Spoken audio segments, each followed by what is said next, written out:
Son Pilar García Fontela, nativa en Illán, veciña de Begonte. Son filla de caseiros e, por desgracia, meu pai morreu con 12 anos. Eu tuve que facer de todo, facer o traballo dun home da casa. Con 17 anos, pois xa non me gustaba aquela vida e marchei da casa. Antes de marchar por aí adiante, eu xa fui con 13 anos, xa fui plantar os pinos ao monte. E despois fui cos homes á madeira, iba a medir a máis espodallar os pinos, medir coas varas, porque non había que... Daquela había que se buscar a vida como fora. E o único que quería sempre ter cartos para poder salir como os máis e ser como os demais.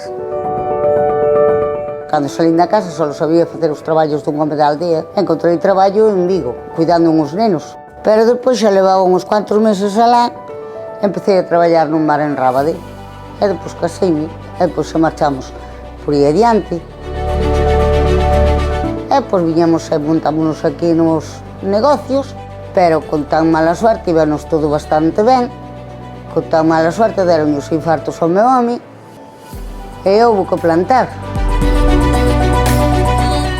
O meu fillo criei no supermercado eu sola. Eu sola, nunca tuve naide que me quedara con ele. Agora que o meu fillo, no seu momento, tamén foi moi responsable. Eu dicíalle, poñíalle un cartón na porta e dicía, Iago, non te marches, que mamá non pode cuidar, non pode correr detrás de ti. Era un neno pequeno, veuse obligado a ter que facer as cousas de neno, porque a mamá non podía andar sempre con ele.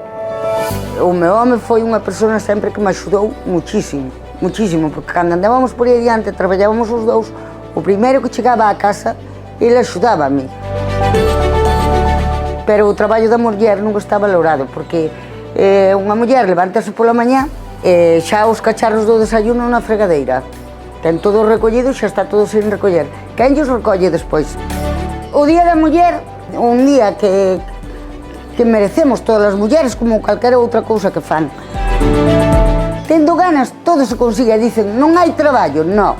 O que hai que ter é ganas de traballar. Nós empezamos de cero. De cero sempre, de cero aló e de cero aquí.